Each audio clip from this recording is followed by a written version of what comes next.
É urgente ter paciência. Se você quer tirar os comunistas do cenário e dominar o espaço, você tem que ter paciência e agir de maneira, sabe, não parar, não precipitar e não retroceder. Tá entendendo? Então é isso. Não parar, não precipitar e não retroceder. Deixa eu explicar para vocês o que aconteceu com Emile Durkheim e Hippolyte Taine. Hippolyte Taine é um dos grandes historiadores, maiores historiadores de todos os tempos. O livro dele, Origens da França Contemporânea, para mim é um modelo de como se escreve história. Um modelo. Raríssimas pessoas conseguiram entender, é uma história da Revolução Francesa, conseguiram entender a Revolução Francesa nos seus mecanismos interiores tão bem quanto Taine. Hoje se sabe muito mais do que ele sabia, claro, certo? Mas se sabe, em parte, graças a ele. E aconteceu que, desde o início, os admiradores da Revolução Francesa não gostaram muito desse livro, porque ele mostrava como foi que aquelas sociedades de pensamento, como se chamavam no século XVIII, conseguiram inventar um mundo fictício, uma espécie de mundo platônico das ideias, conseguiram se desligar totalmente da realidade da vida social francesa e inventar um monstrengo que em seguida tentaram aplicar, quer dizer, com os resultados mais desastrosos, porque a Revolução Francesa foi um fracasso em todo sentido, quer dizer, foi um negócio enormemente sangrento e que não deu nada. Depois o que aconteceu? Depois da Revolução veio a ditadura de Napoleão, daí Napoleão caiu, daí houve várias restaurações, revoluções, e não sei o que, e assim ficou durante 100 anos. Quer dizer, a França ficou patinando no lugar durante 100 anos. Tá certo? E se você observa a trajetória da França depois disso, ela veio de queda em queda. Já a França, até o século XVIII, era o país mais poderoso do mundo. Né? Quando chega já no século XIX, já leva uma surra dos alemães, que é uma coisa terrível. E depois busca uma vingança em 1914, consegue mais ou menos a vingança, com um preço enorme, e depois, na Segunda Guerra, daquele vexame que os alemães invadem aquilo por telefone. E hoje, o que é a França? A França é um office boy dos países árabes. Quer dizer, que é uma potência de segunda classe, mas não é potência coisíssima nenhuma, aquilo não é nada. Tá certo? Então foi isso que a Revolução Francesa fez. Se é verdade aquilo de que pelos frutos conhecereis, eu digo, a Revolução Francesa jogou a França no lixo. Né? Então, certamente. Agora os caras celebram aquilo. Quando você não tem virtudes para você louvar, você começa a louvar seus defeitos, você começa a se orgulhar dos seus pecados. Né? Mas quando foi 1989, já houve muitas reações na França. Muita gente dizia, não há o que comemorar, isso aí foi uma loucura. Né? Quer dizer, historiadores de peso diziam isso. Mas no século XIX não era muito elegante dizer isso, e o Taine foi o primeiro que disse. Você veja que esta tendência, né, de buscar sempre, nós temos que buscar as causas profundas, tá certo? As causas estruturais, tá certo? Ela acaba nisso. Vamos dizer, essas causas estruturais, elas podem agir de maneira sempre limitante. Elas não podem por si determinar que nada aconteça. Nenhuma causa remota é causa eficiente. A causa remota opera mais ou menos como se fosse uma causa formal e uma causa final. Ela determina, vamos dizer, ela cria uma definição do estado de coisas, tá certo? E ela pode sugerir certos objetivos, mas ela não pode determinar a ação. Em toda e qualquer ação humana existe o agente humano concreto. Ora, da onde surge esta ideia, vamos dizer, de fatores impessoais espalhados na sociedade, e que teoricamente são as causas das coisas? Bom, se você estudar a origem disso, estudar pelo método do Taine, que ele até não estudou muito profundamente, mas teve um outro sujeito chamado Augustin Cauchin, que estudou com minúcia, você verá o seguinte, que no século XVIII surgem, sobretudo na França, as tais sociedades de pensamento. Sociedades de pensamento são clubes de debates. Né? Então eles se substituem aos antigos salões literários. Alguns eles emergem dos salões literários, mas vão um pouco adiante. Alguns estão ligados às sociedades secretas, maçônica, Illuminati, etc. Outros não. Então você tem um fenômeno que Voltaire chamou de República das Letras. Então, é uma massa de intelectuais, tem uma grande quantidade de pessoas letradas ou semi-letradas, que se reúnem para dar palpite sobre tudo que existe. Ora, eu teria na gravação que eu fiz sobre absolutismo e revolução, eu mostrei para vocês qual é a situação que predispôs à criação da sociedade de pensamento. Foi o advento, vamos dizer, do Estado moderno, que se coloca como uma entidade neutra acima dos conflitos de religião e que, portanto, cria o dualismo entre o que é a atitude admissível do cidadão na sua vida pública e o que é a opinião pessoal que ele tem que guardar para si e para seus amigos. Claro que é uma situação inteiramente artificial, essa divisão é difícil de manter. Você não pode sempre ter uma ideia para você e outra para o público, né? Então, cria esse dualismo. Resultado, tudo aquilo que reflete a opinião real das pessoas não tem viabilidade na vida pública. Então tem que encontrar um canal para onde escoar. Então, bom, já que o que nós falamos não tem importância na política, não pode interferir na política, então nós pelo menos discutimos entre nós. E nós criamos o quê? Um negócio chamado opinião pública. As nossas opiniões não podem condenar uma pessoa à cadeia, tá certo? Mas pode manifestar a nossa desaprovação. Então você cria o quê? O castigo moral. Você não é aprovado pelo círculo das pessoas letradas, importantes, das pessoas maravilhosas, etc, etc.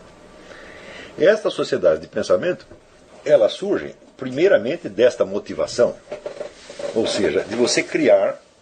Isso foi estudado brilhantemente num livro chamado Crítica e Crise. O autor chama-se Reinhard Koselleck. É um clássico isso aí. E tem muitos livros a respeito disso. O Augustin Cochin e o Koselleck são os melhores, me parece. Mas tem muitos.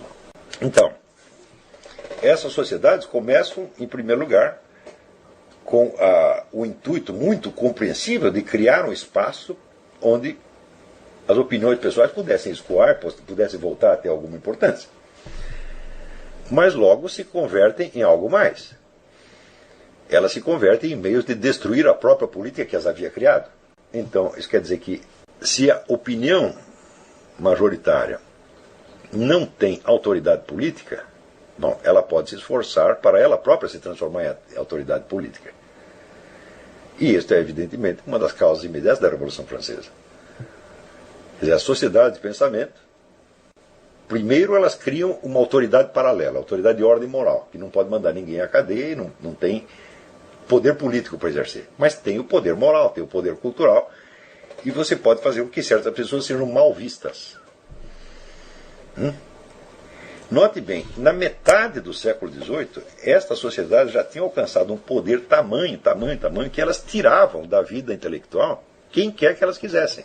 Quer dizer, queimava a reputação do sujeito de tal maneira que ninguém mais podia falar dele. Então, por exemplo, a Academia Francesa, por volta de metade do século XVIII, já era dominada por essa gente. E você veja que o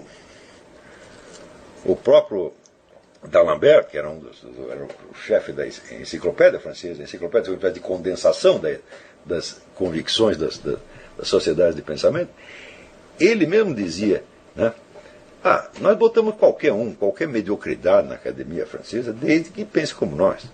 O cara confessava isso. O que eles tinham feito? Já foi a Revolução Gramsciana em pleno século XVIII. Curiosamente, você vê que o plano da Revolução, eles dividiam em 3 etapas, que eles chamavam de, primeiro, o estágio filosófico, depois o estágio político e, por fim, o estágio revolucionário. São nomes que eles mesmos usavam, o pessoal da sociedade de pensamento usava isso. O estágio filosófico, o que é? Você dominar a opinião. Ou seja, você não tem poder político, você não tem influência política direta, mas você é o senhor, vamos dizer, do louvor e da censura,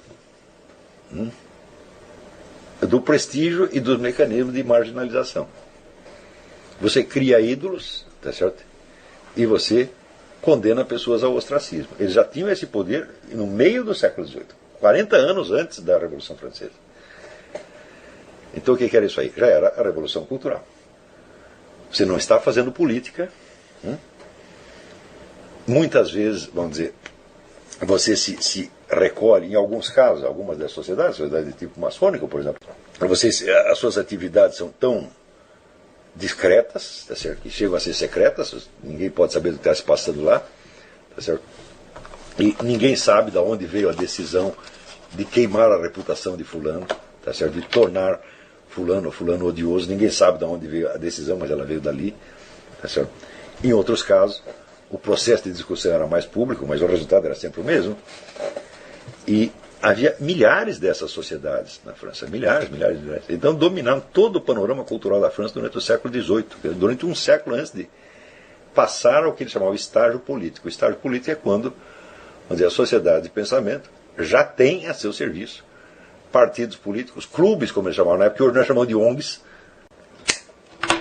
A ideia de opinião pública era essa. Quer dizer, o que é a opinião pública? É a opinião do povo? Não, é a opinião destas pessoas, que comparadas à população total eram pouquíssimas, mas que quando aquilo espolcava em público vinha com uma impressão de unanimidade terrível, e vinha com uma impressão de unanimidade espontânea, porque aparecia 1000 pessoas dizendo as mesmas coisas desde fontes diferentes e de lugares diferentes. Diz o Augustin Cauchamp, examinando todas as discussões dessas sociedades de pensamento, a coisa mais incrível é que elas eram sociedades de livre pensamento, né? Mas nunca aparece uma única objeção, não há discussão nenhuma, há uma concordância tremenda. Então, como é sociedade de livre pensamento se você já tinha opinião majoritária que decidia tudo? E que livre pensamento, que sociedade de discussão, que sociedade de debate, se não tem debate nenhum? É exatamente como o Foro de São Paulo.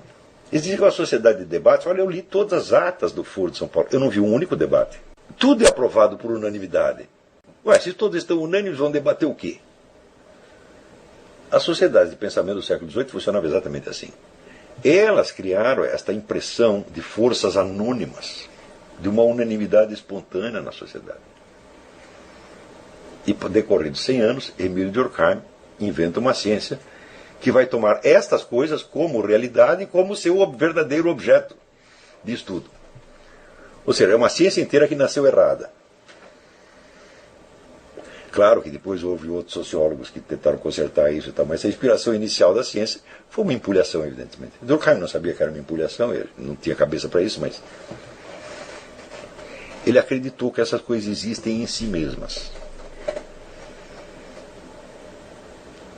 Quando você vai ver, elas resultam apenas da ação humana organizada. Então eu falei, qual é o método que funciona? É o método do Taine. O Taine explica, esse método explica até aquelas coisas que o Durkheim chama de fatos sociais. Não há um só fato social que não tenha surgido de decisões humanas. Às vezes essas decisões foram esquecidas, você não sabe de onde elas vieram. Muitas vezes o processo decisório vem camuflado. No caso onde você tem sociedades secretas, mais do que camuflado, é totalmente oculto. Você não sabe de onde veio. Mas quando passa um tempo, aparecem as atas, as discussões, etc. E você acaba percebendo. Isso quando a própria sociedade secreta, vendo o sucesso dos seus empreendimentos, não confessa que foi ela que fez tudo aquilo. Por exemplo, eu lembro quando teve a Revolução de 64, no 10º aniversário da Revolução de 64, os chefes da ordem maçônica desfilaram junto com os milicos. Por quê? Porque já tinha dado certo, já estava no poder, falaram, então agora vamos contar que fomos nós que fizemos. Ninguém prestou atenção. Eu prestei atenção. Então, quer dizer, se deu certo, a gente confessa que foi nós. Se não deu, a gente fica quieto e já aconteceu. É por isso que eu não acredito que a maçonaria tenha controle de nada que acontece, porque ela mexe em tudo. Tudo que está acontecendo, ela vai lá e dá um empurrãozinho. Pelo menos ajuda negativamente. Quer dizer, o sujeito está fazendo uma sacanagem, mas ele é nosso companheiro maçom, então nós não vamos falar nada, vamos deixar ele fazer a besteira que ele quiser. Tá certo? Então, alguma coisa sempre dá certo, você está entendendo? Então, ele sempre tem do que se gabar. E alguma coisa sempre dá errado e, portanto, eles têm o que esconder. Tá certo?